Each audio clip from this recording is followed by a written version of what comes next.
ባለፈው ጸጋ ስጦታን አምስቱን ኦፊሶች ካየን በኋላ በዚህ በአምስቱ the fivefold ministries ለምን ተሰጠ የሚለውን በጣም ጥብቅ ነገር አይተናል። ለምን ወንጌላዊነት ተሰጠ፣ ለምን ሐዋርያነት ተሰጠ፣ ለምን ነብይነት ተሰጠ፣ ለምን እረኝነት ተሰጠ፣ ለምን አስተማሪነት ተሰጠ። እንደዚህ ምንድነው የሚሰሩት? ኤፌሶን ላይ ምንድነው ትርጉማቸው? ምንስ ነው ዓላማው? የጸጋ ስጦታዎች ዓላማ ምንድነው ብለን በጣም አይተናል። የዚህን ተቃራኒ ራሱ ኤፌሶን ውስጥ ሐሰተኛ ሐዋርያት ተብለው ተነስተው እንደነበረ አይተናል። ምክንያቱም ከራእይ ምዕራፍ 2 ላይ ስንሄድ ሐሰተኞች ሐዋርያቶች ተነስተው ነበር፣ መርምረህ ሐሰተኞች ሆነው እንዳገኛቸው ይላልና አንዳንዴ እውነተኛውን ሐዋርያነት ሲሰጥ የውሸት ሐዋርያት ደግሞ በመሃል ተነስተው እንደነበር እነሱም የራሳቸው ፐርፐዝ አላቸው። ምክንያቱም ፍሬ አላቸው። ሐሰተኛ ሐዋርያ ሲነሳ ዝም ብሎ ራሱን ማድመቅ ገንዘብ ፍለጋ ምናምን ብቻ እንዳይመስላችሁ። ትምህርታቸው ይወልዳል። ትምህርታቸው ዘር ነው። ዘር ስለሆነ ይበቅላል። ጉባኤ ላይ ነው የሚዘሩት፣ ጉባኤው ላይ ዘር ይበቅላል ማለት ነው። ለዚህ ነው በቲያጥሮን ቤተክርስቲያን ከጴርጋሞን ቀጥላ በእሁድ መልእክቶቻችን ጠዋት ስንመለከት ባለፈው ጊዜ ታስታውሱ እንደሆነ ኤልዛቤል የምትባለውን ሲገስጽ እንደገና ልጆቿን ይላል እና በሞት ገላቸዋለሁ ባልጋ ላይ እሷን መቀጣታለሁ ሲል ታያላችሁና ልጆቿን ሚላት ኤልዛቤል የወለደቻቸው 3-4 ልጆች ሳይሆን ጉባኤ ላይ በትምህርቷ ምክንያት የበቀለውን ነገር ማለት ነው። እሷን ፎሎ የሚያረጉ እሷን የሚከተሉ የሚያደንቁ እዛ ጉባኤ ውስጥ የበቀሉትን ቲያጥሮን ውስጥ የነበሩትን ማለት ነው። እሱን ባለፈው ስንነጋገር ነበር። ስለዚህ እነዚህ ሐሰተኛ ሐዋርያት ሐሰተኛ አስተማሪዎች ሲነሱ ግባቸው ከውስጥ ሰዎች በትምህርታቸው የሚበቅል ነገር አለ ማለት ነው። ስለዚህ ፍሬው በጉባኤ ሁሉ ጊዜ ምን ይሆናል? መልካሙም ነገር ይወጣል፣ ክፉም ነገር ይወጣል። ክፉን የሚያበቅሉት እነዚሁ በሐሰት የሚነሱ ተቃራኒው አስተማሪዎች፣ ተቃራኒው አፖስታሲ የሚዘሩት ሐሰተኞች ማለት ናቸው። የእውነቱን ደግሞ እግዚአብሔር የሰጠው ሙሉ ሰው ወደ መሆን ወደ ፍጹም ሙላት እስክንደርስ ድረስ አሜን። ቅዱሳን አገልግሎትን ለመስራት ነው ይላል። ቅዱስ የሆነ አገልግሎት ለመስራት ሙሉ ሰው ወደ መሆን ደግሞ ያ ልኩ ማለት እግዚአብሔር የሚፈልገው ልክ ምንድነው? ሙላቱ ክርስቶስ ነው። ስለዚህ ክርስቶስን እስከዛ እስክንሆን ስጋ ለብሶ የሆነውን ያን እስክንሆን ድረስ የእግዚአብሔር በእኛ ማየት የሚፈልገው መልክ እሱ ነው። ስለዚህ የመልክ ትይዩ ከሆነ ምን እስክንሆን ድረስ ማደግ ካላችሁ ክርስቶስን እስክንመስል ድረስ ነው። ስንራመድ እንደሱ፣ ስንናገር እንደሱ፣ ስናስብ እንደሱ እንድንሆን ነው። በቃ ልኩ እሱ ነው። ባለፈው የተነጋገርነው ይሄ ነው። ምክንያቱም መጽሐፍ ቅዱስ ክርስቶስን መስላችኋል፣ እንደገና የክርስቶስ ልብ አለን የሚለው ይሄ ነው። እንደገና እግዚአብሔር እንድንመስል የፈለገው የልጁን መልክ ነው ስለሚል ማለት ነው። ስለዚህ የሱን አይነት አፍንጫ፣ የሱን አይነት ምናልባት ዞማ ጸጉር ከነበረው እንደዚህ የሚዘናፈል ነገር አይደለም የፈለገው። ስለሱ አይደለም የሚያወራው። የሚፈልገው ምንድነው? መልኩ ህይወቱን ነው። ክርስቶስ እንዴት ያስባል? ፊልጵስዩስ ምዕራፍ 2 ላይ ይላል በክርስቶስ የነበረ ሐሳብ በእናንተ ውስጥ ይሆን ይላል። ክርስቶስ የሚያስበው፣ ክርስቶስ የነበረው ማይንድ፣ ክርስቶስ የነበረው ልብ፣ ክርስቶስ የነበረው ዕውቀት፣ ክርስቶስ የነበረው ስልጣን፣ ክርስቶስ የነበረው እርምጃ እንድንራመድ ነው የሚፈልገው። እግዚአብሔር የተመሰገነ ይሁን። እሱም አለ ምን አለ? እኔ የሰጠኝን ስልጣን ለነሱ ደግሞ ሰጥቻቸዋለሁ ይላል። ስለ ክብርም ሲናገር በሞት ውስጥ በመከራ ውስጥ እኔን ያልተቀበለኝ አይቀበላችሁም አለ። እኛ የሱ ተከታዮች ነን። ዓለም ካልተቀበለኝ አይቀበላችሁም፣ እኔን ተቀብሎኝ ከሆነ ይቀበላቸዋል አለ። ስለዚህ እናልፍና ደግሞ ምን ይላል? በመከራ ውስጥ ካለፍን በኋላ ደግሞ የክብሩ ተካፋዮች ይላል። የመከራውም ተካፋዮች እንሆናለን፣ የክብሩም ተካፋዮች እንሆናለን ማለት ነው። ስለዚህ ልካችን ምንድነው ካላችሁ፣ ማን ነው ልንመስል የምንጠራው ካላችሁ፣ ማንም አያሳስተንም። እኛ ሞዴላችን ኢየሱስ ብቻ ነው። እግዚአብሔር የተመሰገነ ይሁን። ስለዚህ ይሄንን ለመስራት ነው እነዚህ የሐዋርያነት የምን ቅባት የተሰጡት ብለን ባለፈው ተነጋግረናል። ዛሬ በጣም እይታው ሲገርመኝ ነው ያዋለው። መቼም እግዚአብሔር አይኑን የከፈተለት ሰው ነው ሐዋርያው ጳውሎስ። ከዛ አሁን ከ17 እስከ 32 ደግሞ ሌላ ነገር ይነግረናል። ይሄ ሁሉ ቅባት ስለ ሐዋርያነት፣ ስለ አፖስትል እያላችሁ ባወራችሁበት አንደበት እንደገና 17 እስከ 32 ሌላ ታሪክ ኤፌሶኖችን ደግሞ ይነግራቸዋል። እንደዚሁ ከፍ እንዳልን የንስር ክንፍ እንደገጠመልን ብርር ብንል እንደው ነገራችን ሁሉ አየር ላይ ቢሆን ጥሩ ነበር። እንደገና ውርድ ይልና ደግሞ አንዳንድ ነገር ያሳየናል። 17 ልቀጥል። እንግዲህ አሕዛብ ደግሞ በአእምሯቸው ከንቱነት እንደሚመላለሱ ከእንግዲህ ወዲህ እንዳትመላለሱ እላለሁ፣ በጌታም ሆኜ እመሰክራለሁ። እነርሱ ባለማወቃቸው ጠንቅ፣ በልባቸውም ደንዳናነት ጠንቅ ልቦናቸው ጨለመ። ከእግዚአብሔር ሕይወት ራቁ፣ ደንዝዘውን በመመኘት እርኩሰትን ሁሉ ለማድረግ ራሳቸውን ወደ ሴሰኝነት አሳልፈው ሰጡ። እናንተ ግን ክርስቶስን እንደዚህ አልተማራችሁም። በእርግጥ ሰምታችሁታል። እውነት በኢየሱስ እንዳለ በርሱ ተምራችኋል። ፊተኛ ኑሯችሁን ያሰባችሁ እንደሚያታልል ምኞት የሚጠፋውን አሮጌን ሰው አስወግዱ፣ በአእምሮአችሁ መንፈስ ታደሱ፣ ለእውነትም በሚሆን ጽድቅና ቅድስና እንደ እግዚአብሔር ምሳሌ የተፈጠረውን አዲሱን ሰው ልበሱ። ስለዚህ ውሸትን አስወግዳችሁ እርስ በርሳችሁ ብልቶች ሆነናል። ያንዳንዳችሁ ከባልንጀሮቻችሁ ጋር እውነትን ተነጋገሩ፣ ተቆጡ፣ ኃጢአት አታድርጉ፣ በቁጣችሁ ላይ ፀሐይ አይግባ፣ ለዲያብሎስም ፈንታ አትስጡት። የሰረቀ ከእንግዲህ ወዲህ አይስረቅ፣ ነገር ግን በዚያ ፈንታ ለጎደለው የሚያካፍለው እንዲኖርለት በገዛ እጆቹ መልካምን እየሰራ ይድከም። ለሚሰሙት ጸጋን ይሰጥ ዘንድ እንደሚያስፈልግ ለማነጽ የሚጠቅም ማናቸውን በጎ ቃል እንጂ ክፉ ቃል ከአፋችሁ ከቶ አይውጣ። ለቤዛ ቀን የታተማችሁበትን ቅዱሱን የእግዚአብሔር መንፈስ አታሳዝኑ። መራርነት፣ ንዴት፣ ቁጣ፣ ጩኸት፣ መሳደብ ሁሉ ከክፋት ሁሉ ጋር ከእናንተ ዘንድ ይወገድ። እርስ በርሳችሁ ቸሮች፣ ርኅሩኆች ሁኑ፣ እግዚአብሔርን ደግሞ በክርስቶስ ይቅር እንዳላችሁ ይቅር ተባባሉ ይላል። ዋው! እስከ ዛሬ እየተነጋገርን ከነበረው ከፍታ እንዴት አድርጎ ወደዚህ ደግሞ እንደመጣ እጅግ ነው የሚገርመው። አንድ እንግዲህ ሳሪስም ሆኜ የሚያውቁኝ ስላሉ ሳሪስ አካባቢ አዲስ ሰፈር አካባቢ በጣም አንድ ትልቅ ዛፍ ነበር። በተደጋጋሚ ምናልባት እዚህ ቸርች ስንመጣ ካልሆነ እዛኛው ስናገር ነበር በአንዳንድ ትምህርቶቼ ላይ። በጣም ትልቅ ዋርካ ነው ይሄ። እድር ሌላም አሁን መጥራት የማልፈልገው ነገር የሚሰበሰቡበታል። እንደዚህ ግንቦት ላይ የሚከበር ነገር እድርም በጣም ይሰበሰብበታል። በጣም ትልቅ ዋርካ ነው እና ትንሽ አፋፍ ላይ ነገር ነው ያለው እና ምን ሆነ አንድ ጊዜ እንደውም ምን መሰላችሁ የኛ ሰፈር ጋር ምንም ያልፋል፣ ቀለበት መንገድ ያልፋል። ከዮሴፍ በታች ታውቁታላችኋል፣ በአቦ ጋር ምናምን የሚዞር እና እሱ ሁሉ ቀለበት መንገዱ ወደኛ ወደ አዲስ ሰፈር መግቢያ ጋር ከላይ ድልድይ፣ ከታች ቀለበት መንገዱ ያልፋል፣ ከላይ ድልድይ ይሄዳል። ድልድዩ ወደ ሰፈር ውስጥ የሚገባ ነው እና መብራት አስፋልቱ ጋር እንዲሆን ተፈልጎ መብራት ኃይል ፖል ተክሏል። መብራት ወደ አስፋልቱ ለማድረግ ማለት ነው እና ያ ፖል ከዳገት ስር ነው የሆነውና ሌላ ቅስት ለማድረግ አልቻለም። ሌላ ቅስት ፖል ያስፈልገዋል። ብቻውን ፖል አንዳንድ ጊዜ አይቆም፣ ምክንያቱም ንፋስ ምንም እንዳይጥለው ማለት ነው። ስለዚህ ምንድን ያደረጉት መብራት ኃይሎች ካጠገባቸው ዞር ሲሉ በጣም ትልቅ ወፍራም ዋርካ አለ። ስለዚህ ሌላ ቅስት አያስፈልጋቸውም። በካቦ አሰሩትና በካቦ ከዚህ ግንድ ጋር አሰሩት ማለት ነው እና ጠመጠሙበት። ምክንያቱም በግንዱ በጣም እርግጠኛ ነበሩ። በኋላ ግን አንድ ቀን እኔ ቢሮአችን እዛ ነው። ከዛ ወደ ጠዋት አካባቢ ነው ወደ 11 ወደ 12 አልሞላም፣ ሚድዴይ ምናምን አልሆነም። ብቻ እንደዛ ስወጣ አንድ ቀን ያሚያክል ዋርካ ተገንድሶ ሲገነደስ ደግሞ ፖሉ አዲስ ስለሆነ ነው እንጂ እንደዚህ አጋርሎት ካቦ ተንጠልጥሎ ምናምን ነው ያየሁት ማለት ነው። በኋላ በጣም ነው ጥያቄ የፈጠረብኝ። ትንሽ ዳገት ነገር ነው። ከአስፋልቱ ወጣው ከመንገዴ ወጥቼ ያንን ዋርካ እንዴት ሊቆረጥ እንደቻለ። ምክንያቱም ማታ 6-7 ሰው በመጥረቢያ አድርጎ ካልጣለው በስተቀር እሱም አንድ ሰው ምናምን ሊያረጋው አይችልም። በጣም ወፍራም፣ እንደዚህ ይዛችሁ አትችሉም። በጣም ወፍራም።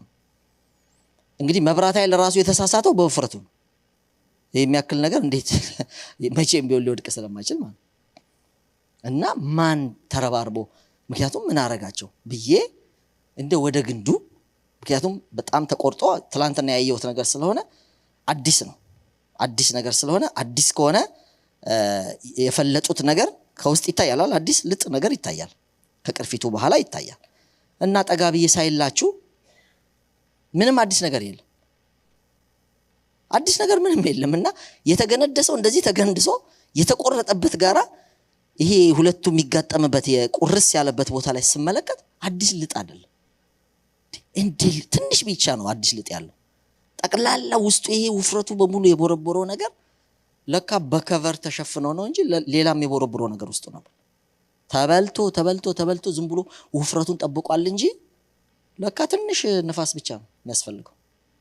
ትንሽ ንፋስ አልቋል። ይሄ በቃ እንደዚህ ብሎ በጸጋ ምናምን ቆሟል። ግን ይሄ እንትኑ አልቋል። ውስጥ ለውስጥ የሆነ ብል የሚባል ነገር አለ። በልቶት አላይ። ይሄ የሚታይ አይደለም። በአስፋልት ለመሄዱ ለመብራት ኃይል ለምን የሚታይ አይደለም ወይ በደንብ የሚያይ ያስፈልጋል። እና አየሁ አዲስ አይደለም። ከዛ በኋላ ነው ትምህርት የሆነ ለካ አንዳንዴ ጎበዝ መስለን እንደዚህ ምናምን በቃ ምናምን ሌላ ሁሉኛ ላይ በካቦ አስሮብን እሱ ወደቅ አይችልም ኧረ ይሄ ከባድ ህይወት ነው ያለው ምናምን ተብለን ለካ በቃ እንቦረቦራለን።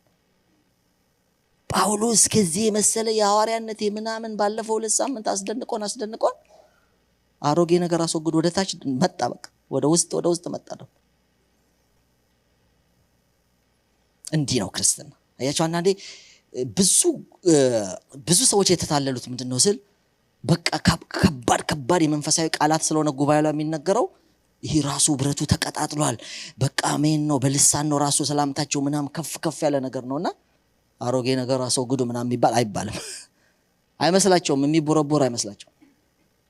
ጳውሎስ በጣም እይታው ይገርማል። በጣም በመንፈስ የሚመላለስ ነው። ምክንያቱም ባለፈው 2 ሳምንት ስለዚህ ትልልቅ ነገር እኔ እንኳን አይታችኋል እንዴት አይነት አስደናቂ ጸጋዎች እንዳሉ የክርስቶስ ሙላት በቃ ለመድረስ ልኩን ለመድረስ የክርስቶስ መልክ ቅድም ትንሽ ስከልስላችሁ ነበር። ያን አውርታችሁ አሮጌውን ነገር አስወግዱ፣ ውሸት አትነጋገሩ፣ የሰረቀ ከእንግዲህ እንደገና በጣም ትልልቅ ጸጋ እያወራን የሚቦረቡረን አንዳንድ ነገር አለ እና ጎበዝ እረኛ ሲሆን እነዛን ትሎች ያሳየናል። ለምሳላችሁ ከፍ ያለ ነገር እየወጣን ሊፈጠፍጠን ስለሚችል ከዛ ከምንፈጠፈጥበት ነገር ከመከስከሳችን በፊት አንዳንድ ማኑዋሎች ማየት አለብን።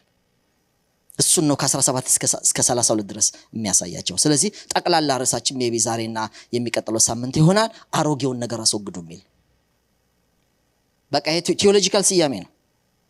የዚህ ከ17 እስከ 32 ስያሜው አሮጌ ነገር አስወግዱ ነው። ጸጋ ተሰጥቷል፣ የክርስቶስ ሙላት፣ ትልልቅ ሕንጻ፣ እንደዚህ ሐዋርያነት ብለን ደግሞ እንሽ ወደዚህ ወርደን ይሄን ነገር ጳውሎስ ይሄን ሲያሳይ ታያላችሁ። እግዚአብሔር የተመሰገነ ይሁን። አሮጌውን ነገር እንበሉ አስወግዱ። ታስታውስ እንደሆነ ፓስተር መኪ ከምዕራፍ 1 እስከ ምዕራፍ 3 ካስተማረው በኋላ እኔ ምዕራፍ 4 ቁጥር 1 ሲጀምር ስንባባል የነበረው ነገር ነበር። ከ1 እስከ 3 እና ከ4 እስከ 6 የተከፈለበት ምክንያት አለ።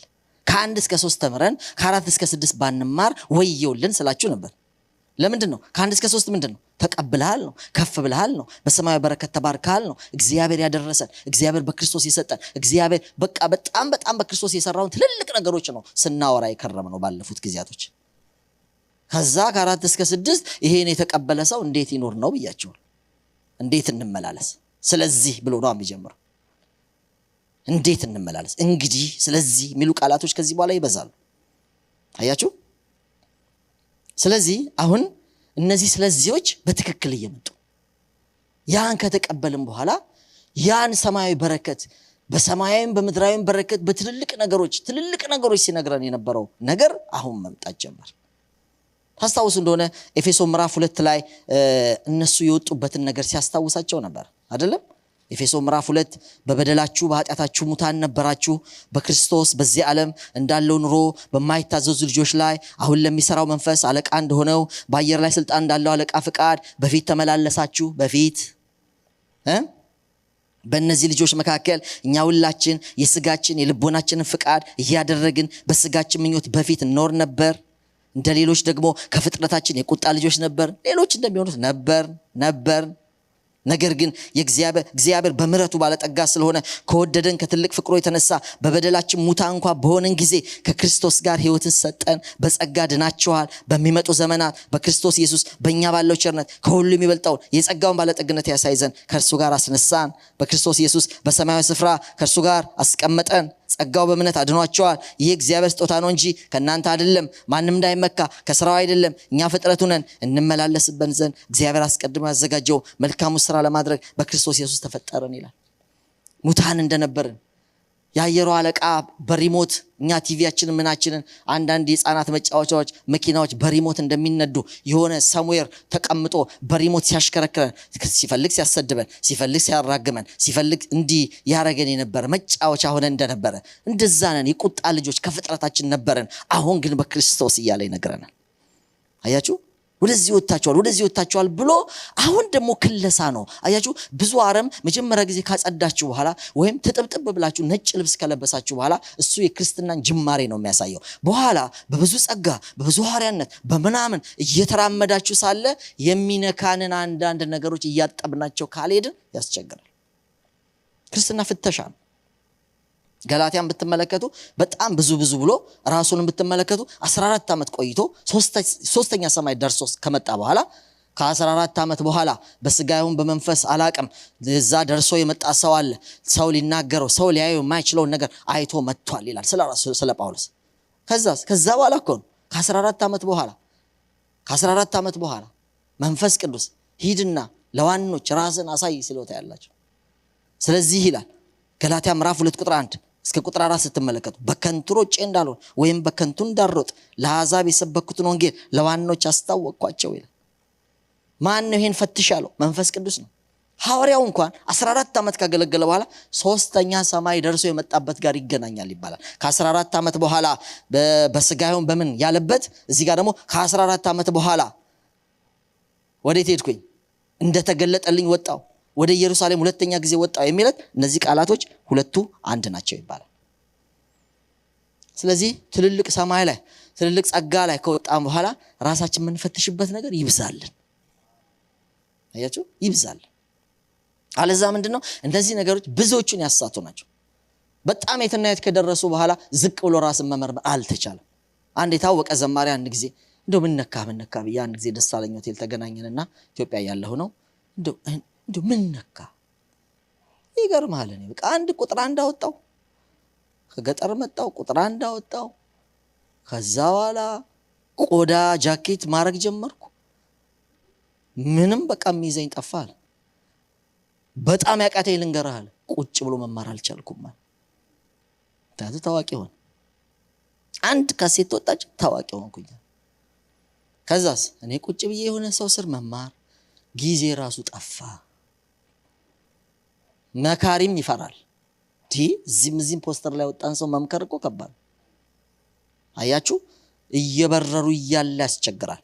ጎበዝ ሰው እንደ ሐዋርያ ጳውሎስ ሶስተኛ ሰማይም ከደረሰ በኋላ ቁጭ ብሎ ራሱን ያያል። ራሱን በከንቱ ሮጬ እንዳልሆን ወይም በከንቱ ሮጬ ከሆነ አሁን ደግሞ በከንቱ እንዳልሮጥ ማለት ፊውቸር ነው። ወይ ነው በከንቱ ሮጬ ከሆነ አንዱ ከኋላ ያለውን ፓስት ቴንስ ነው የሚያየው፣ አንዱ ደግሞ ፊውቸርም እንዳይበላሽ። በከንቱ እንዳልሮጥ ማለት ፊት ለፊትህ ነው። በከንቱ ሮጬ እንዳልሆን ማለት ደግሞ የኋላ ነው። ስለዚህ በክርስትናችን ውስጥ ከኋላ እንዴት መጣው ምን ሰበኩ ትክክል ነው ወይ ብሎ መንፈስ ቅዱስ ራሱ እኮ ሊነግረው ይችላል። ግን ምን አለ ወደ ዋኖች ሄዳሉ። ሰው ስር ራሱ ሰሚት እንዲያደርግ አይገርማችሁ? ሰው ፊት ዋኖች ከሱ በፊት የዳኑ ሰዎች አሉ። ከሱ በፊት ክርስትናን የተቀበሉ ሰዎች አሉ። ሂድና ራስን አስበርብር ነው ያለው። ከዛ ታስታውሳላችሁ ራሱ የሰበከውን በሙሉ ገለጥኩላቸው አለ። አማድ መስለው የሚታዩ ዋኖች ግን አንድ ነገር አልጨመሩልኝም፣ ነገር ግን አዩ አለ። የምሰብከው ነገር እንደሱ ከሚሰብክ ጋር ትክክል ሆኖ ስለተገኘ ድሆችን ብቻ በኢየሩሳሌም አስብ፣ ከዚህ በስተቀር ምንም አንጨምርብህም አሉኝ አለ። ክብር ለእግዚአብሔር ይሁን። የእግዚአብሔር ጨዋነት ፕሪንሲፕል አክባሪነት ግን ታያላችሁ። ራሱ በጣም የተጠጋ ሰው ነው ከጌታ ጋር፣ ያው ህይወቱ ያስታውቃል። ግን ሂድ ሰሚት አድርግ፣ ሂድ ሰዎች ስር ሂድ አባቶች ጋር። ጴጥሮስን ለማየት ሁለተኛ ጊዜ ወጣው የሚለው ለዚህ አያችሁ። መጀመሪያም ሄዷል 15 ቀን ቆይቶ ነው የመጣው ምዕራፍ 1 ላይ። ምዕራፍ 2 ደግሞ እንደገና ሄድኩ ይላል።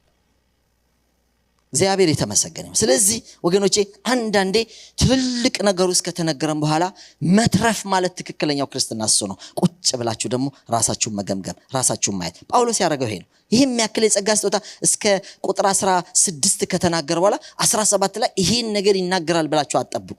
አይገርማችሁ? እኔ ጴጥሮስ ከዚህ በፊት ሐዋርያት ሥራን ወደ መጀመሪያው አካባቢ ላይ አንዳንድ ቦታ እያስተማርኩ ነበረ እና በጣም ይገርመኛል እንዴት እየጨመረ ጸጋው እንደሄደ አይታችኋል። እንዴት በመጀመሪያ ምዕራፍ 8 ላይ ሄድና አንድ ኤንያ የሚባል ሰው ነበረ። ኤንያ የሚባል ምዕራፍ 8 ላይ ያገኘውና እሱ ለ7 ዓመት ምን ነበረ? ሽባ ሆኖ አልጋ ላይ ተኝቶ ነበር። እና ጴጥሮስ እንግዲህ ሐዋርያት ሥራ 2 በመንፈስ ቅዱስ ከተሞላ በኋላ በጣም ጸጋው እየጨመረበት ነው የሄደው። አይታችኋል። ምዕራፍ 2 ላይ ቆሞ ሰብኮ 3000 ሰው አድኗል። 4 ላይ በግርፋት ከገረፉት በኋላ በር ዘግተው ምዕራፍ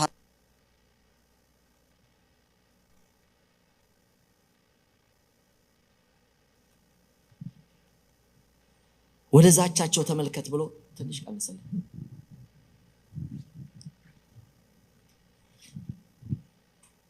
ከዛ በኋላ በሩ ዘግተው እየጸለዩ እያለ ታውቃላችሁ ምዕራፍ 2 ላይ እንደሆነው አይነት ኦልሞስት እንደሆነው አይነት ታላቅ የእግዚአብሔር እሳት ሲወድቅ ታያላችሁ። መሬቱ ተንቀጠቀጠ። ሁሉም እንደገና በልሳን ትንሽ ቀንሰዋል። እሺ፣ ስለዚህ እግዚአብሔር የተመሰገነ ይሁን። ይሄንን ሲያረግ ትመለከታላችሁ። ከዛ ሰዋል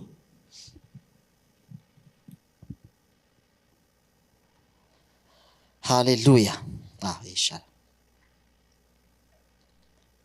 ከዛ በኋላ ያደረገው እንደሆነ ታይታችኋል። እጁን ዘረጋና 7 ዓመት በሽባነት የተኛውን ሰውዬ ኤንያ ሆይ ጌታ መንፈስ ቅዱስ እግዚአብሔር ያነጥፍልሃል ተነሳ አለው። እጁን ዘረጋና አስነሳው ይላል። ቅባቱ እየጨመረ መጣ። ቅባቱ እየጨመረ መጣ። ቀጥሎ ያደረገው ምንድን ነው? ቀጥሎ ምዕራፍ 9 ቁጥር 38 አካባቢ ላይ እዛው እያለ ቀጥሎ ይኸውልሽ ከሽባ ማስነሳት ወደ ሞት ማስነሳት ደግሞ ሲሸጋገር ታያላችሁ። ዶርቃ የምትባል ወይም ጣቢታ የምትባል ሞታ ነበር። መበለቶችን በጣም ምትረዳ በጣም ታታሪ ሴት ነች። እሷ ሞታ ነበረ። ወዲያው ምንድነው የሚለው? አስመጡት። ሬሳዋን አጠቡና ሰገነት ላይ አስቀመጡ። ከዛ በኋላ ጴጥሮስ ይጠራ ተባለ።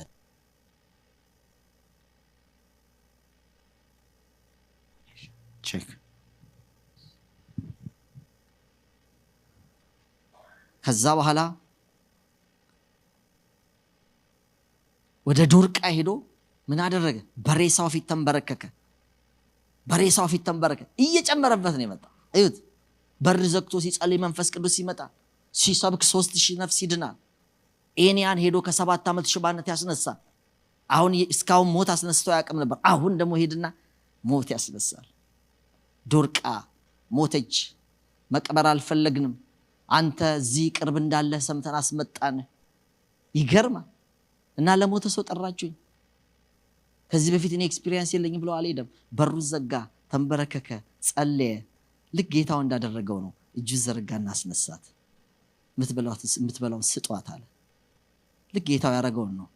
ኤግዛክት እንደዛ ነው ያደረገው። ወገኖቼ ምኑ እየጨመረ ነው የምታዩት?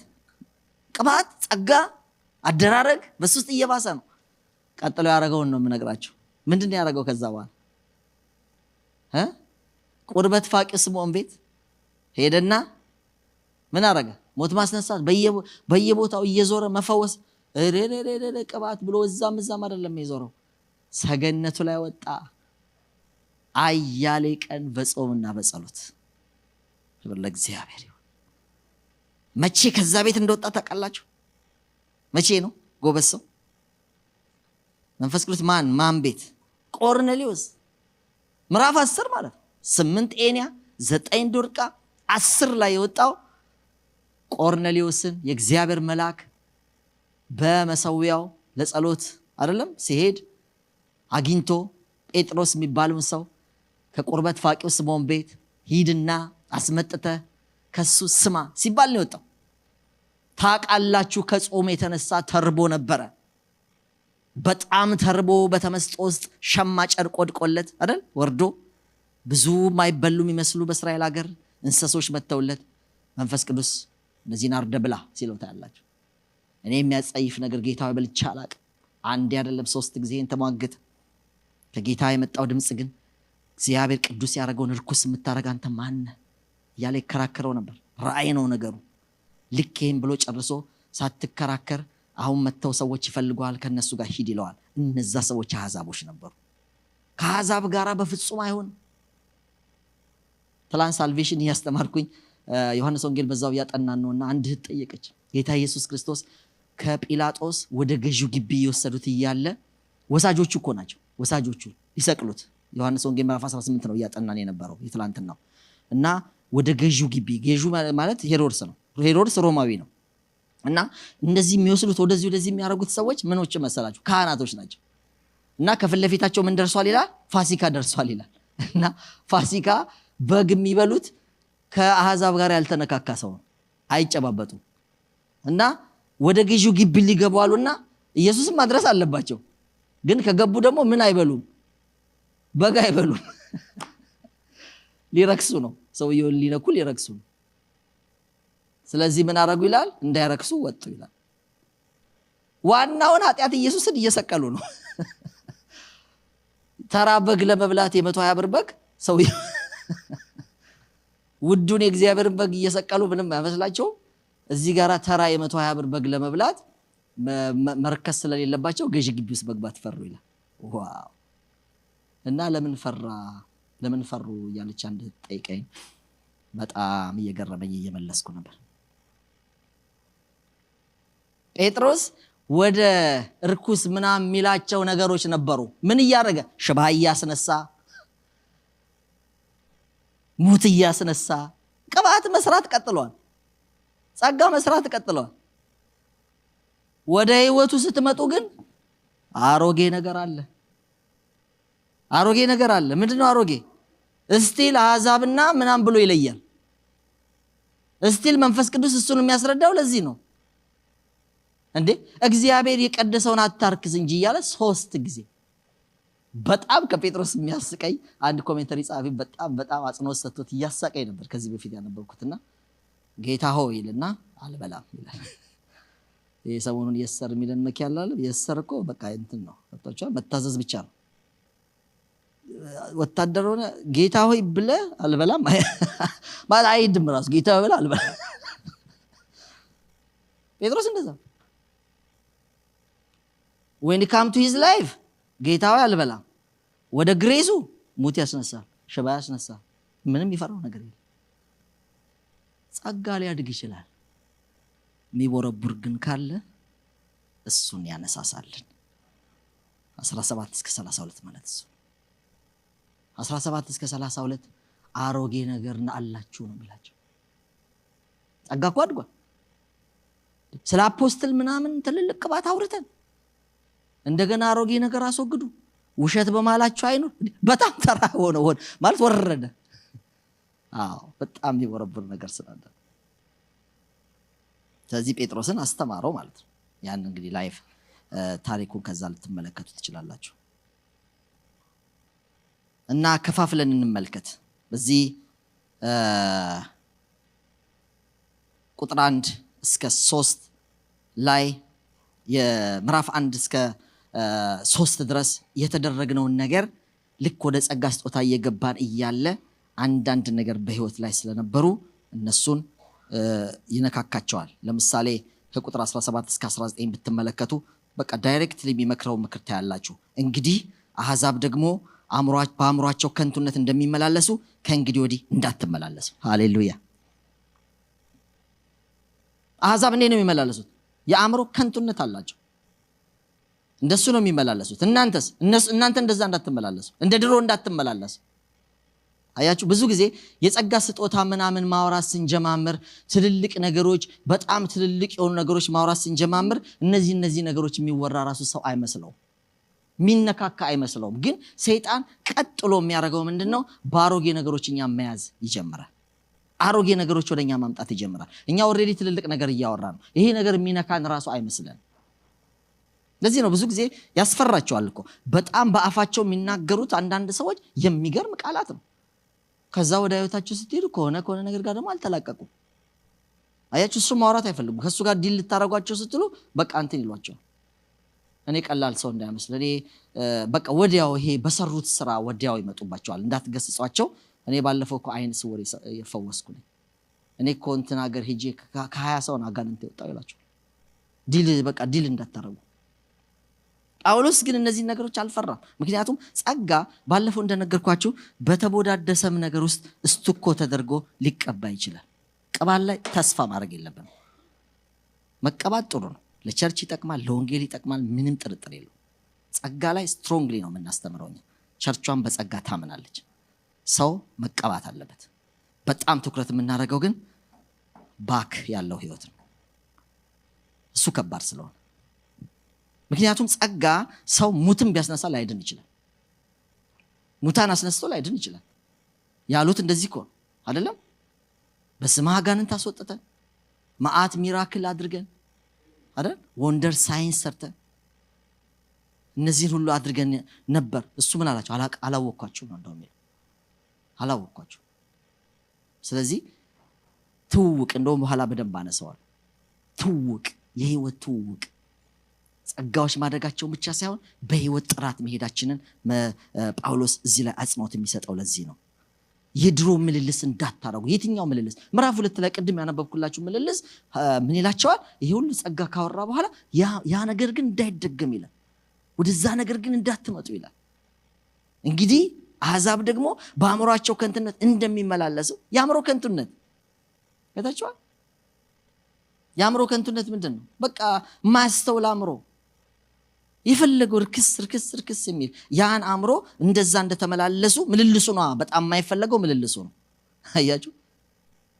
በኋላ ስለ ክርስቶስ ማወቅ ነግራቸዋለሁ፣ ቀጥሎ የሚጠቀስ ነውና በቃ ይሁን ትልልቅ ዕውቀቶች ሊኖረን ይችላል፣ ግን ትንሿን መጀመር፣ ትንሿን እርምጃ መሄድ።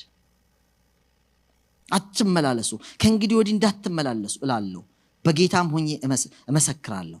ቁጥር 18 እነሱ ባለማወቃቸው ጠንቅ በልባቸውም ደንዳናነት ጠንቅ ልቦናቸው ጨለመ፣ ከእግዚአብሔር ሕይወት ራቁ ይላል። አይገርምም? ከእግዚአብሔር ሕይወት ራቁ።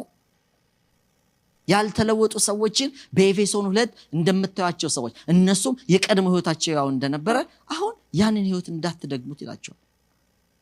ክርስቲያኖች የልበ ደንዳናነት ጨለማ የሚባል ነገር በፍጹም እዚህ እኮ ጨለማ ይላል። ጨለማኛማ ወጣን እኮ።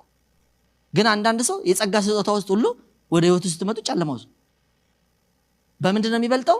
ይፈውሳል። በምንድን ነው የሚበልጠው? የሆነ ነገር ያደርጋል። ይሄን አትከተሉ ነው የሚለው ጳውሎስ ኤፌሶን ላይ ተንሰራፍቶ ስለነበር። ምክንያቱም በኋላ ጎልቶ ምን ይወጣል መሰላችሁ? ይሄው በልሳን እየተናገረ ነው። ይሄው እንደዚህ እያደረኩ ነው። ስቲል እኮ ጸጋው ቀጥሏል። እናንተ ናችሁ የምትወቅሱኝ፣ እናንተ እኮ ናችሁ አንዳንድ ነገር ህይወት ላይ እንዲህ የምትሉት እንጂ ጸጋው እኮ እየቀጠለ እንደዚህ ያደርጋል። አንዳንድ ጊዜ በጣም መጠንቀቅ አለ። ስለዚህ የሚለው ምንድነው? ተጠንቀቁ።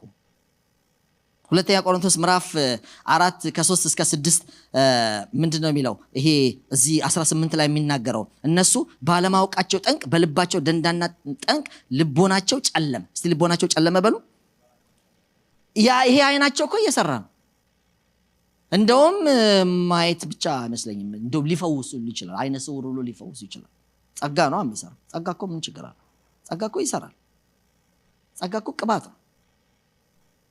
ወደ ራሳቸው ስትመጡ ግን የልቦናቸው ጨለመ ካል በጣም ከባድ ነው። ይሄ ሁለተኛ ቆሮንቶስ ምዕራፍ 4 ቁጥር 3 እስከ 6 ሰይጣን የማያምኑ ሰዎችን ሐሳብ ምን ብሏል ይላል? አሳውሯል ይላል።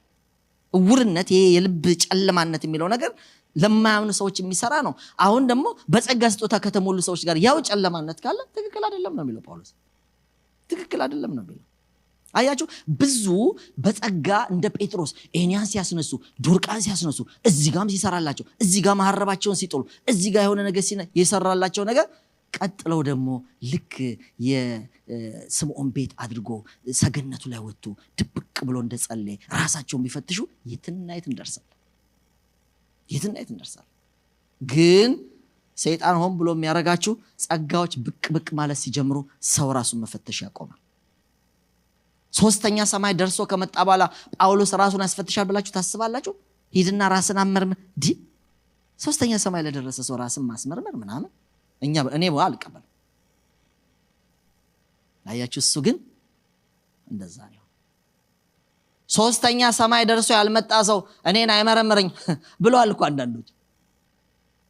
ያውም እኮ እነ ዳንሳን ለመመርመር አንዳንድ ነገር ተነገርና ይሄ እኮ የነብይነት ሌቭሉ ራሱ 4ኛ ስቴፕ ላይ ነው። እኔ በመንፈስ አውቀዋለሁ 4ኛ ደረጃ የደረሰ ነው። በዝም ብሎቹ በተራ ሰዎች እኮ አይመረመርም አለ አንዱ። እዚህ ምን እናቀው ልጅ በጣም በመዝሙሩ ድሮ የምናደንቀው እንደዛ ሌቭል አሉ ሶስተኛ ሰማይ ደርሶ የመጣ ሰውዬ ሶስተኛ ሰማይ ደርሶ ላለመጣው ለታላቁ ጴጥሮስ ዝቅ ብሎ ይሄን ነው የምሰብከው። በትህትና ይባርከን። ዘላቂ ወንድሞቼ መዝለቅ ነው የምትፈልጉት? መመርመር ባጭሩ ነው የቀሩት ብዙ ሰዎች። ለምን መሰላችሁ? በቃ ወንድማችን ሳሚ እዚህ የቤቲ ባላንዴ የተናገረው በጣም ፕረስ ያደርገኛል። ያንጋዳልታን እዚህ ሲያገለግል ትልልቅ ቦቴ መኪናዎች አይታቸዋል። እዚህም ሀገር ኢትዮጵያም አሉ። ከጅቡቲ ምናምን ማአት በታንከሩ ስንት ነው? ወደ 5000 ሊትር መሰለኝ ይጭኑና 20 ሺህም ሊሆን ይችላል። አሁን ረስቻለሁ ቁጥሩ፣ ግን በሺዎች የሚቆጠር ነው። በኋላ በቦቴው ጭነው እዚህ ሞቢል ምናምን ለማከፋፈል ማለት ነው ጭነው ይመጣሉ። ወደ 1000 ኪሎ ሜትር ድረስ የከነፉ እዚህም ከቴክሳስ ከምን ይመጣሉ። በሌላ አይመጣም። እዚህም ቦቴ አለ። ከዛስ መኪናው ግን ወደ ቦታ ይቆማል። ለምንድን ነው አለ? ይሄ የሚያክል የተሸከመው የሰው ነው፣ የሞቢል ነው፣ የኤክሶን ነው። የሱ እቺ ትንሽዬዋ ታንከር መሙላት አለባት። የሱ የራሱ ላይፍ እዚች ጋር አለች። እሷ ባዶ ከሆነች ይሄ ትልቅ አይሄድም። የሰው ነው፣ የስንት ሀገር ነው። ተሸክማችኋል፣ እቺ ሙሏት። እቺ ጸሎት፣ እቺ ራስን መመርመር፣ ትህትና፣ እግዚአብሔር ድብቅ ማለት፣ እቺ ከጌታ ጋር የምንሆናት ነገር እሷን ሙሏት። አይኖ አሁን የኔ መኪና በ30 ብር ትምትላል። ትንሽ ነው የሚያስፈልግ። የሚያከነ ይተል በቃ ኢየሱስ ብና በ30 ብር ነው የሚበላው። በእውነት ነው የምነግራችሁ። ኢየሱስ እንዳትሉ 30 ብር። ከዛ ግን እንደገና ቆማለሁ። አፍተር 4 days 5 days አንዳንዴ ሳምንት ሊሆን ይችላል። ብዙ ካልሄድኩ ብዙም ስላልሆነ እዚህ እንደገና ቆሜ ይሞላል። ይኸው እያሳየኝ ወደታች ከኤፍ ወደ ኢ ነው መከታተል።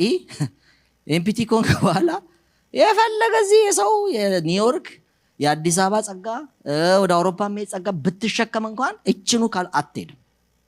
ስታክ ያደርጋል። ስለዚህ እግዚአብሔር በራሳችን የራሳችንን ህይወት በምንመረምርበት ጸጋ ይንካል። አያችሁ? ያን ነው የሚነግረው። በዚህ በሁለተኛ ቆሮንቶስ ያልኳችሁ የማያምኑ ሰዎችን ነው እኮ ልብ ያሳወረው። እዚህ ጋም ግን በልብ ጨለማነት እንዳትሞሉ ይላል። ክርስቲያኖች ሙታን አይደሉም። ከሙታን ወጥተናል። ተመልሰን ሙታን ሰፈር ምንም አንሰራም። አሜን። ከዛ ውስጥ መውጣት አለብን። ክርስቲያኖች ዓላማ ያለው ህይወት ነው የሚኖሩት።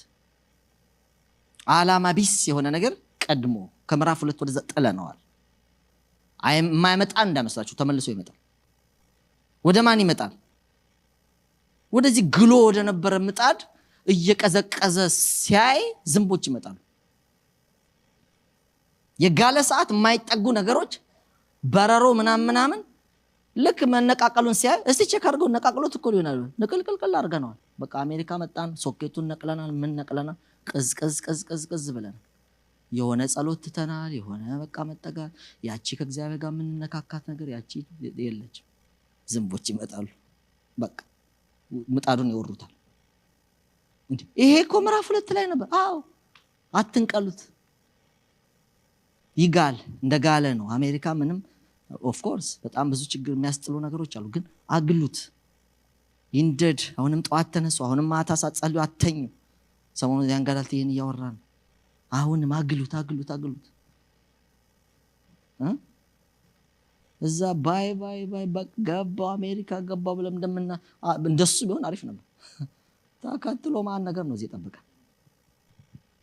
እንደውም ይሄ አንድ ሰውዬ እንደተናገረው እንደዚህ እንደ ኢትዮጵያ በአንድ እጅ ደግፈ ዝም ብለህ በ8 ሰዓት ምናምን ትኖራለህ። በሁለት ነው መደገፍ ያለባል። የአሜሪካ ሰማይ በጣም ትልቅ ስለሆነ በደንብ ነው መደገፍ ያለባል። ገብታችኋል? የሚያወርድህ ነገር ብዙ ስለሆነ ጭራሽ በታሪካቸው የምታውቃቸው ሰው ይሄን በርዷል እና ምሳሌዎቹ ራሱ በቃ ከውስጥ እኔ የት ደርሳለሁ ነው የምትለው። ወገኖቼ እዚህም ከክርስቶስ ጋር እንጣበቃለን። ከሚያበርዱ ነገሮች፣ ህይወታችንን ከሚያደክሙ ነገሮች ራሳችንን መጠበቅ አለብን። ቁጥር 19 እንደዚህ ነው የሚለው 19 ደንዝዘው በመመኘት እርኩሰት ሁሉ ለማድረግ ደንዝዘው እስቲ አንድ ላይ ሳያይዘው ይሻላል። እንግዲህ አሕዛብ ደግሞ በአእምሮአቸው ከንቱነት እንደሚመላለሱ ከእንግዲህ ወዲህ እንዳትመላለሱ እላለሁ። በጌታም ሆኜ እመሰክራለሁ። እነሱ ባለማወቃቸው ጠንቅ በልቦናቸው ደንዳናነት ልብ በመመኘት ባለማወቃቸው ጠንቅ በልባቸው ደንዳናነት ጠንቅ ልቦናቸው ጨለመ፣ ከእግዚአብሔርም ሕይወት ራቁ። ደንዝዘውም በመመኘት እርኩሰትን ሁሉ ለማድረግ ራሳቸውን ወደ ሴሰኝነት አሳልፈው ሰጡ። እናንተ ግን ሃሌሉያ ከክርስቶስ ይሄን አልተማራችሁም ነው? ክርስቶስ እንደዚህ አልተማራችሁም? ምን ይላል መጽሐፍ ቅዱሳችሁ? ክርስቶስን ዋው ከክርስቶስ እንዲህ አልተማራችሁም አይደለም። ክርስቶስን እንዲህ አልተማራችሁም። ስለ ክርስቶስ መማርና ክርስቶስን መማር ለያይቶ ነው ያስቀመጠልን። ለምሳሌ ስለ ቢሊ ግርሃም አንዳንድ ነገር ልነግራችሁ እችላለሁ። በወንጌላዊነት ስንት ቦታ ሄደው አንዳንድ እስር ቤት ውስጥ ራሱ በርካታ ሰዎች ጌታን የተቀበሉበት ከህይወታቸውም ጋር ከባለቤታቸውም ጋር ያለው ነገር እዛው ኖርዝ ካሮላይና ስትሄዱ ተቀምጦላቸዋል። እንደውም ራሱ ሩት ታወራለች፣ ሚስትየው ራሱ በቲቪ ታወራለች። ሩት የለችም። አሁን ቢሊ ግርሃምን መማር አንችልም። ቢሊ ግርሃም የሉማ። ስለ ቢሊ ግርሃም ግን መማር ይቻላል። በቃ ያለፉትን ነገር እኔም ራሴ ዝም ብዬ የሰማሁትን ኢንተርቪው አድርጌ መጻፍ ይችላል። ብዙዎች እንደዛ አድርጌያለሁ። እኔ እዚህ የሚለው ስለ ክርስቶስ መማር አይደለም። አሁንም ነዋ። አሁንም አላ ከክርስቶስ እንዲህ አሜን ክርስቶስን እንዲህ ምን አላላችሁትም? አልተማራችሁ። ክርስቶስ አሁን መጽሐፉ አይደለም ምን የሚያስተምረኝ ራሱ ክርስቶስ ነው። ትምህርቴ አጠገቤ ነዋ። ብዙዎች ግን ክርስቶስን አይማሩትም። ስለ ክርስቶስ ነው ይማሩ። መጽሐፍ ነው ያላቸው እንጂ ራሱ የላቸውም። ፕሬዘንሱ ስር እግዚአብሔር ያስጠጋ። ከሱ ጋር ወክ ቅርብ ለቅርብ እግዚአብሔር ይንካን። አሜን። ክርስቶስን እንደዚህ አልተማራችሁትም ይላል። አልተማራችሁትም። ለምንድን ነው እንደ በፊቱ የማንኖረው? የበፊቱን ህይወት፣ የአሮጌውን ህይወት፣ የጨለማውን ህይወት፣ ዓላማ ቢስ የሆነ ህይወት ማን ደግሞ ለምንድን ነው? ቁጥር 20 እናንተ ግን ክርስቶስ እንደዚህ አልተማራችሁትም። በቃ የሆነ ሰዎች እኮ ዋቢ ማድረግ እንችላለን።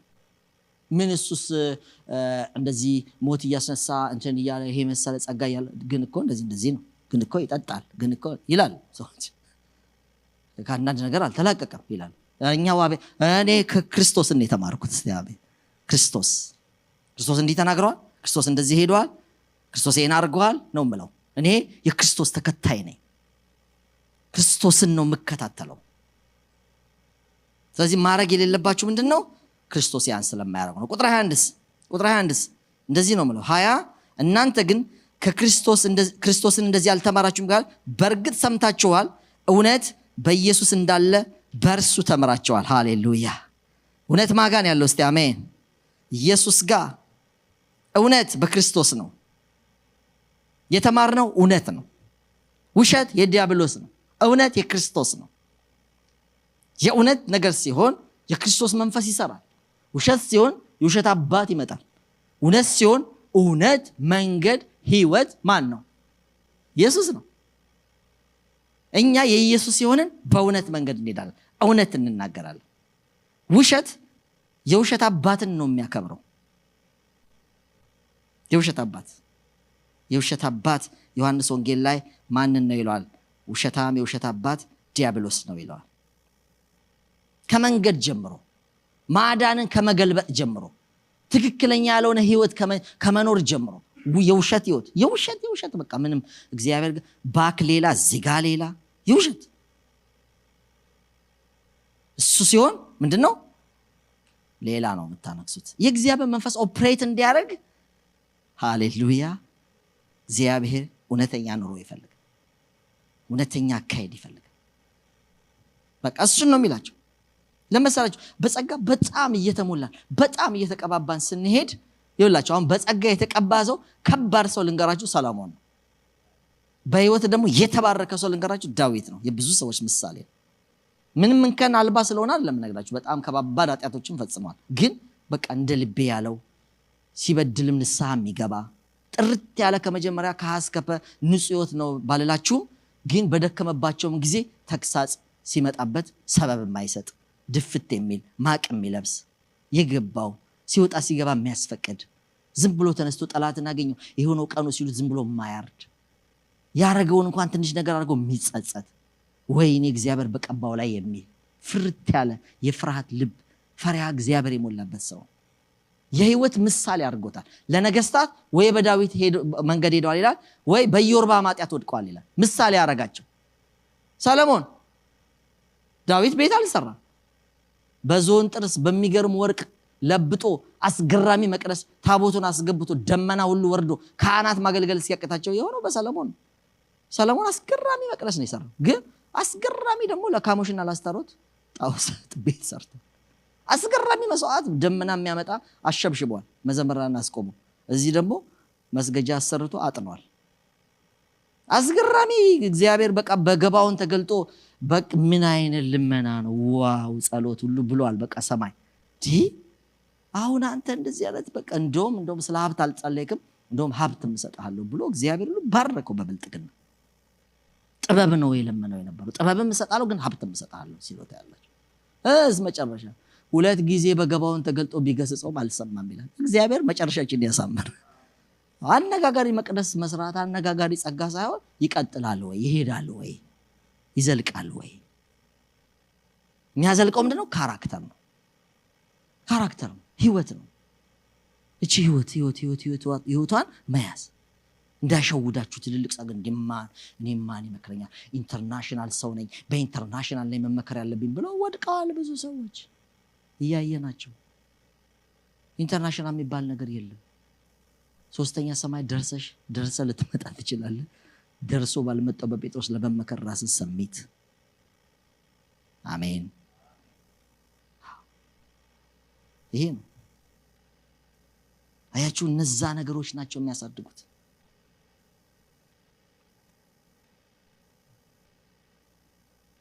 አይኖ ሳምንት ስለምቀጥለው አንድ ነገር ብቻ ላንሳ። በተለይ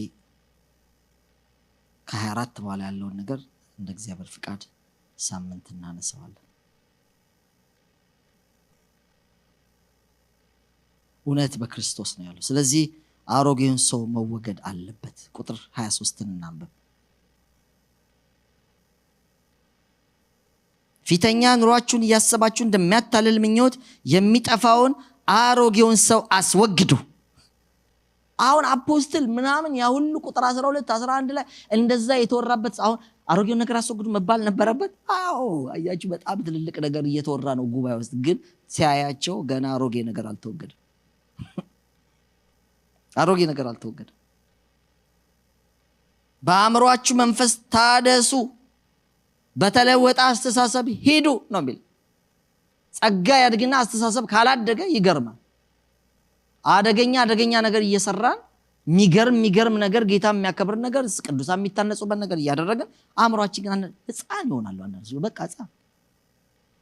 አንድ ልጅ አሁን ሌላ ስቴት ነው የሚኖረው፣ ራቅ ያለ ቦታ። ሰሞኑ እንደውም በቃ እያወራን ነው አንዳንድ ከትራክቶች ከምናምኖች ጋር ቸርቹን እንትን ለማለትና መጀመሪያ ስለሆነው ነገር ሲናገር ናዝሬት ላይ ነው እያገለገልኩኝ በጣም አደገኛ በቃ እንትን ወረደ አለ።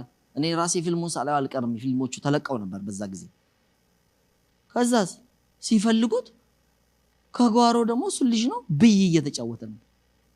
ብይ ታውቃላችሁ እንዴ? ነው በጣም ይገርም እንትን ነው በቃ እዛ ይሁንች በቃ ያላቅሙ ጫማ የሆነ እሱ ታርጎ ሲታይ እና የሚወድቅበት ጸጋም ይገርም። አፍተር ሰርቪስ ምናምን ሲወጣ ደግሞ ከጓሮ ብይ እየተጫወተ ነበር ከቤቶች ጋር። ራሱ እኮ የነገረኝ ነው የምነግራችሁ። እንትናችሁ አእምሮ ካላደገ የሆነ ሰፈር ራሳችን እናገኘዋል። አንዱን እኮ ፕሮግራም ለመምራት ኧረ ጠፋብን ሰዓቱ እየደረሰ ነው ብንል ነግራችኋለሁ ከዚህ በፊትና እኔ ቆይ ያለበት አውቃለሁ ብሎ የት ነው ያገኘው? ድብ የሚጫወትበት ቁማር ላይ ነው ያገኘው። እንትና አያድግም አእምሮ ጸጋ ድግልና ኤፌሶን እንደዚህ ነው የተቸገረው። አሮጌ ነገር ስቲል አለ። ልንገራችሁ ከጸጋ ማግስት የሆነ ነገር ቢሆን እንዳትሸወዱ። ዞር ብላችሁ አሮጌ ነገር ካላስወግዱ። ህይወት እንደዚህ ነው። ቀስ ቀስ ወደ ቤት ገብተን ራሳችን መመርመር፣ በከንቱ ሮጬ እንዳልሆን ማለት፣ ደግሞ ቀጣዩን በከንቱ እንዳልሮጥ ማለት። የጳውሎስ ፕሪንሲፕል ይሄ ነው። ለነሱም የነግራቸው ይሄ ነው። አሮጌ ነገር አስወግዱ ይላቸው። ያን ነገር ነግራቸው ልጨርስ። አልዓዛር ሲሞት የተጠመጠሙበት መግነዝ አለ አይደል? ከሞት ሄዶ በአራተኛው ቀን ሲያስነሳው ያን ልብሱን አድርጎ ወደ ቤት ሄዶ ይመስላችኋል? የሙት ልብስማ መውለቅ አለበት። አሮጌ ነገር ማለት ነው። ጥምጣሙን አውርዱለት ነው ያለው። ፍቱለት ነው ያለው። ስትሞቱ የተገነዛችሁበትን አውልቁት። ሕያው ስትሆኑ ሕያው ልብስ እንልበስ። ያ ሕያው ልብስ ሳምንት እናገርበታለሁ። እንደ እግዚአብሔር መልክ የተፈጠረ አዲሱ ሰው እሱም ኢየሱስ። 2 ቆሮንቶስ 5:17 ማንም በክርስቶስ ቢሆን አዲስ ፍጥረት ነው። አሮጌው ነገር ምን ብሏል? አልፏል። ሁሉ ነገር አዲስ ምንድን ልብሱ ማለት ነው። እንዲህ አይነት ይሄን ስለዚህ ስለ ጋር ነገር ነው የሚናገር። ጋርመንት አይደለም። አስተሳሰብ ዋው! የታደሰ አስተሳሰብ፣ ታደሰ እይታ። ያው የቆሸሽ ድሮ ነገረኝነት እንትን አለ። እዚህ ሞት ያስነሳል ምናምን ያደርጋል። ብዙ ነገር ይሆናል።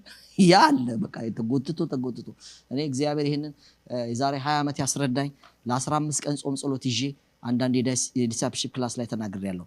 አብርሃም ከዘመዶችህ ከአባት ቤት ተለይተ እኔ ወደማሳይ ምድር ውጣ ሲለው ታያላችሁ። ዘፍጥረት ምዕራፍ 12 ላይ። ምዕራፍ 11 ወደ መጨረሻው ቁጥር ላይ ግን ታራ አብርሃምን ምራቱ ሶራን ሎጥን ሚስት ምናምን ይዟቸው ወጣ ይላል። ምንድነው እግዚአብሔር 12 ላይ እንደገና ውጣ የሚለው? ይኸውላችሁ የገባኝ ሐዋርያት ሥራ ላይ እስራኤላውያንም ይላል በእግራቸው ወጥተዋል፣ በልባቸው ወደ ግብጽ ተመለሱ ይላል። እግር ይወጣና አስተሳሰብ ግብጽ ውስጥ ይሆናል። የሎጥ ሚስት በእግሯ እኮ ወጣለች፣ ልቧ አልወጣም። በእግራችሁ ትወጣላችሁ። በእግራችሁ ማን ነገር እየተደረገ ነው።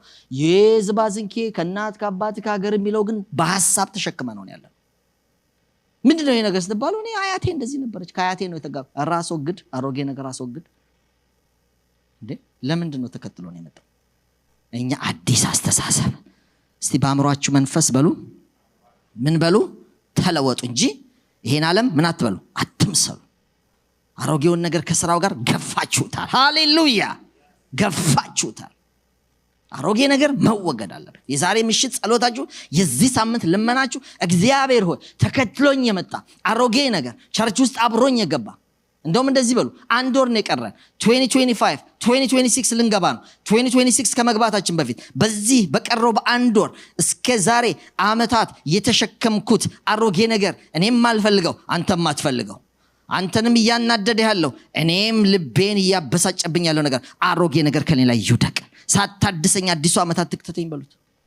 ከነዚሁ ድካሜ ከነዚሁ ነገሬ እንዳትከተኝ በኢየሱስ። በመንፈስ ጉድጓድ ስሩ። አንዳንዴ እንደዚህ እንሰራለን። አሁንም ዲሴምበር ላይ እናረጋለን። በመንፈስ ጉድጓድ እንሰራለን። በሉ አሮጌ ነገራችሁን አምጣችሁ ጣሉ ትላለሁ። ብዙ ጊዜ እዛ ውስጥ እንቀብረዋለን። እዛ በመንፈስ እሳት እንለኩስበታለን። የተቃጠለ አይገኝም። ሃሌሉያ! እንደ ጴጥሮስ መረብ ተይቼ ተከትያለሁ ይልና ዮሐንስ 21 ላይ ከየት አመጣት ታዲያችን መረብ? ደበቅበቅ አድርጎ ነው የመጣው። ደግሞ አንዳንድ ነገር አለመቼ ሲል ላጥ አድርጎ ማጥመድ ጀመረ። እንደዚህ ደበቅበቅ አድርገን የምንመጣው ነገር የለም። በቃ ስብር ቅጥል አድርገን ሃሌሉያ አቃጥለ ነው። ሁለተኛ ማናገኘው ነገር ንቅል። ይሄ የተቆረጠ ነገር እኮ መልሶ ይበቃል። ንቅል ሁለተኛ ህይወቴ ውስጥ እንዳይበቃ በቃ እንደዛ። አንድ ነገር ልጨምርላችሁ። ሉቃስ ምዕራፍ 15 ቁጥር 38 አካባቢ ነው ወደ ቁጥር 11 ጀምሮ ብትመለከቱ ስለ ጠፋው ልጅ ይናገራል። የጠፋው ልጅ በዛ በጠፋበት ቦታ ላይ ያረገው አሮጌ ልብስ አለ። ሲመጣ አባትየው ምንድነው ያለው? አሮጌውን ልብስ አስወግዱና አዲስ ልብስ ቀለበት አርጉለት፣ ለእግሩ ጫማ አርጉለት፣ ፍሪዳ ይታረድ፣ ደስ ይበለን። አንዱ የቀየረለትን ልንገራችሁ። እዛ ሰፈር ለብሶት የነበረው ልብስ አሁን ወደ አባቱ ቤት ሲመጣ ይቀየራል። ልብስ ምንድን ነው? መገለጫ ነው፣ ማንነት ነው፣ ህይወት ነው፣ ምልልስ ነው። በቃ የዛ ሰፈር ልብስ አያስፈልግም። ሞት ውስጥ የተገነዛችሁበት ጋቢ አያስፈልግም። አሁን ስትነሱ ለአዲስ ህይወት ተነስታችኋል። ወክስ ስናደርግ በአዲስ መንፈስ አሜን፣ በተለወጠ አእምሮ፣ በታደሰ አስተሳሰብ። የዛ ሰፈር አስተሳሰብ ነገረኝነት፣ ነጠላ አያስፈልግም። ነጠላ እዛ ቁጭ አሉ።